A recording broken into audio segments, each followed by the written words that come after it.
Hey folks, today I'm breaking down the essentials of capital gains tax on your investments in cryptocurrency.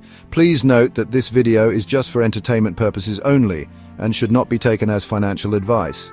Please do your own research or talk to a professional finance advisor before making any financial decisions. So let's dive in. First off, what exactly is a capital gain? Simply put, it's the profit you make when you sell an investment for more than you paid for it. Whether it's stocks, real estate, or crypto, if you sell at a profit, you're looking at a capital gain. Now, capital gains are typically classified as either short-term or long-term. Short-term gains are from assets held for 1 year or less and are taxed at your ordinary income tax rate.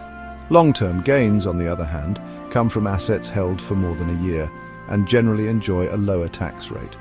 For most of us, this rate can range from 0% to 20%, depending on your overall income. Here's an example. Imagine you bought a stock for £1,000 and sold it a year later for £1,500. Your capital gain is £500. If you held the stock for more than a year, your tax rate could be as low as 0% or as high as 20%.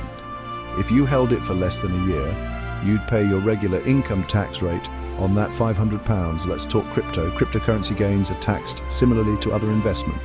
Whether it's Bitcoin, Ethereum, or any altcoin, if you make a profit when you sell, that's a capital gain. The same rules apply. Short-term gains are taxed at your regular income tax rate, and long-term gains benefit from lower rates. But here's a twist. Unlike stocks, crypto can be a bit more complicated due to its volatile nature and the frequency of transactions. Each trade, even if it's from one crypto to another, counts as a taxable event. So, if you're frequently trading crypto, you might find yourself with a lot of short-term gains to report. Don't forget about losses. Capital losses can offset your gains, reducing your overall tax liability. If you sell an investment at a loss, you can use that loss to offset gains from other investments. If your losses exceed your gains, you can deduct up to £3,000 from your regular income. Any remaining losses can be carried forward to future years. To wrap it up, understanding capital gains tax is crucial for anyone involved in investing or trading crypto.